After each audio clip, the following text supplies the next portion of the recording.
Hello everyone, আসসালামু আলাইকুম। Welcome back to my channel. আজ আমি আপনাদের তৈরি করে দেখাবো ভাইরাল কাগজ থেরাপি কেক। এই পদ্ধতিতে কেক বেক করলে ওভেনের মতো পারফেক্ট কালার আসবে। প্রথমে আমিও বিশ্বাস করিনি যে এভাবে কেক বেক করলে ওভেনের মতো কালার আসবে। আমি তৈরি করার পরে আমি নিজেই অবাক হয়ে গিয়েছি যে এত সুন্দর কালার চুলাতে বেক করার পরেও আসে। আপনারা এই পদ্ধতিতে একবার যদি কেক তৈরি করেন তাহলে আপনাদের কেকেও কিন্তু ওভেনের মতো কালার আসবে। কেকটা তৈরি করা খুবই সহজ আর এটা খেতে অনেক বেশি মজার হয়, অনেক বেশি সফট হয়। আশা করব আজকের এই রেসিপিটি আপনাদের ভালো লাগবে।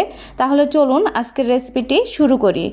এখানে আমি একটা মিক্সিং বোলে নিয়ে নিচ্ছি রুম টেম্পারেচারের 3টা ডিম। এর মধ্যে দিয়ে দিচ্ছি 1 কাপ পরিমাণ চিনি। এবার আমি একটা ইলেকট্রিক বিটারের সাহায্যে চিনি আর ডিমটা খুব ভালোভাবে বিট করে নেব। তবে আপনাদের কাছে যদি ইলেকট্রিক বিটার না থাকে তাহলে হাত দিয়েও এই কাজটা আপনারা করে নিতে পারবেন কাঁটা চামিচের সাহায্যে। তো ইলেকট্রিক বিটার থাকলে খুব সহজেই আপনারা এই কাজটা করে নিতে পারবেন। তো আমি ইলেকট্রিক বিটার দিয়ে খুব ভালোভাবে 5-6 মিনিটের মতো ডিম আর চিনিটা একেবারেই বিট করে নিচ্ছি খুব ভালোভাবে। দেখুন এখানে অনেকটা ফোম ক্রিয়েট হয়েছে, এর মানে খুব ভালোভাবে এটা বিট করা হয়ে গেছে। এবার আমি এর মধ্যে দিয়ে দিচ্ছি 1/2 কাপ পরিমাণ তেল। এটা রেগুলার রান্নার তেল, আপনারা এই জায়গায় মেল্টেড বাটারও ইউজ করতে পারেন। দিয়ে দিচ্ছি 1 টিস্পুন ভ্যানিলা এসেন্স। এবার আমি আবারও খুব ভালোভাবে বিট করে নিচ্ছি, সব কিছু যেন একসাথে খুব ভালোভাবে মিশে যায়। প্রায় 5 মিনিটের মতো আরও বিট করে নিতে হবে। দেখুন খুব ভালোভাবে বিট করে নিচ্ছি। তো বিট করা হয়ে গেছে। এবার আমি নিয়ে নিচ্ছি একটা চালনি।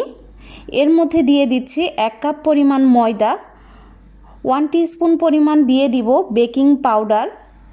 এবার আমি খুব ভালোভাবে ময়দা আর বেকিং পাউডারটা চেলে নেব। আজকে কেকে বানাতে যতটুকু পরিমাণ লাগছে আমি সব কিছু ডেসক্রিপশন বক্সে লিখে দিব।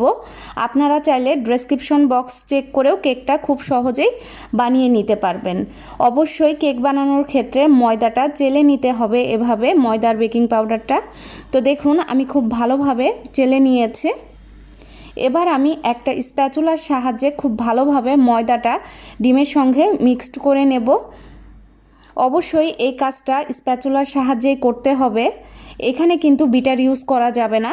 তো একটু সময় নিয়ে এইভাবে ঘুরিয়ে ঘুরিয়ে কিন্তু আপনারা এটা মিশিয়ে নেবেন।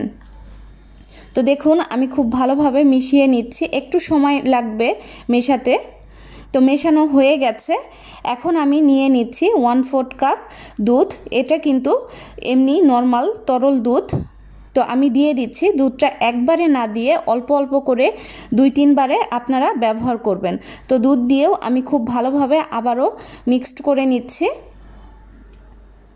তো দেখুন খুব ভালোভাবে মিক্সড করা হয়ে গেছে। এবার বাকি যে দুধটা আছে আমি সেটাও এই কেকের মধ্যে দিয়ে দিচ্ছি, দিয়ে ভালোভাবে মিক্সড করে নিতে হবে। আজকের রেসিপি যদি আপনাদের ভালো লাগে তাহলে অবশ্যই একটি লাইক দিয়ে উৎসাহিত করতে ভুলবেন না। আর যারা আমার চ্যানেলে নতুন এই ধরনের সহজ রেসিপি পাওয়ার জন্য অবশ্যই চ্যানেলটি সাবস্ক্রাইব করবেন। তো আমি খুব ভালোভাবে মিক্সড করে নিচ্ছি। দেখুন কেকের ব্যাটারটা কিন্তু অলমোস্ট রেডি হয়ে গেছে। ঠিক এই রকম ঘনত্বের একটা ব্যাটার তৈরি করে নিতে হবে। আমি যেভাবে কেকটা তৈরি করে দেখাচ্ছি যে কেউ খুব সহজেই এই কেকটা আপনারা বানিয়ে নিতে পারবেন। ঠিক এই রকম ঘনত্বের একটা স্মুথ ব্যাটার তৈরি করে নিতে হবে। তো ব্যাটারটা রেডি হয়ে গেছে। এখন আমি ব্যাটারটা এক সাইডে রেখে দিচ্ছি আর একটা বাটি নিয়ে নিচ্ছি। এখানে আমি একটা টিফিন বাটি নিয়ে নিয়েছি। এর মধ্যে দিয়ে দিচ্ছি লেখালেখি করার একটা কাগজ। আমি কাগজটা সমানভাবে কেটে নিয়েছি বাটির মাপ দিয়ে। এবার আমি এর মধ্যে সামান্য একটু তেল দিয়ে দিচ্ছি। তেল দিয়ে খুব ভালোভাবে এই কাগজের উপরে তেলটা লাগিয়ে নিতে হবে একটা ব্রাশের সাহায্যে। তো দেখুন আমি খুব ভালোভাবে লাগিয়ে নিচ্ছি। বাটির সাইডেও কিন্তু খুব ভালোভাবে তেলটা লাগিয়ে নিতে হবে। এরপর আমরা কেকের ব্যাটারটা এতে দেব। যখন বেক করব তখন কিন্তু খুব সুন্দর কেকের সাইডেও কালার আসবে, আর কেকটা রিমোভ করতে কিন্তু একেবারেই কোনো ঝামেলা হবে না। তাই তেলটা ভালোভাবে লাগিয়ে নিতে হবে। তো আমি ব্যাটারটা নিয়ে নিলাম বাটিতে। এবার একটু ট্যাপ করে নিতে হবে, এতে করে এয়ার বাবল থাকলে সেটা বের হয়ে আসবে। আমি একটা হাঁড়ি 10 মিনিট প্রিহিট করে নিয়েছি। এর মধ্যে দিয়ে দিচ্ছি 2-3টা লেখালেখি করার কাগজ। এরপর দিয়ে দিচ্ছি একটি স্ট্যান্ড। এবার আমি দিয়ে দিব কেকের বাটিটা। এবার কেকের বাটিটা দিয়ে আমি ঢাকনা দিয়ে এটা 40 মিনিট পর্যন্ত বেক করে নেব। আর চুলার হিটটা কেমন থাকবে আমি দেখিয়ে দিচ্ছি। দেখুন, ঠিক এই রকম হিটে কেকটা বেক করে নিতে হবে। 40 মিনিট হয়ে গেছে। দেখুন, কেকটা কিন্তু খুব সুন্দর একটা কালার এসেছে আর পুরোপুরি হয়ে গেছে। আমি একটা ছুরির সাহায্যে আমি চেক করে দেখাচ্ছি। দেখুন, ছুরিটা ক্লিন এসেছে, এর মানেই কিন্তু কেকটা খুব ভালোভাবে হয়ে গেছে। আমি কেকটা একটু ঠান্ডা করে আমি কেকের সাইডটা একটু ছাড়িয়ে নিচ্ছি। তো দেখুন, এইভাবে কিন্তু কেকের সাইডটা একটু ছাড়িয়ে নিতে হবে। এবার আমি একটা সার্ভিং ডিশে নিয়ে নিচ্ছি। যে কাগজটা দিয়েছিলাম সেটা কিন্তু খুব সহজেই ওঠানো যাচ্ছে, আর কেকের কালারটা মাশাআল্লাহ অনেক বেশি সুন্দর হয়েছে। আপনারা একবার তৈরি করলেই বুঝতে পারবেন যে এটা কতটা খেতে মজার হয় আর কতটা সুন্দর হয়। এই পদ্ধতিতে একবার যদি আপনারা কেক তৈরি করেন তাহলে আপনারা নিজেরাই বুঝবেন কতটা সুন্দর হয় আর কতটা ফ্লাফি হয়। আপনারা দেখেই বুঝতে পারছেন যে কেকটা তৈরি করা কতটা সহজ, আর এটা খেতে কিন্তু অনেক বেশি মজার।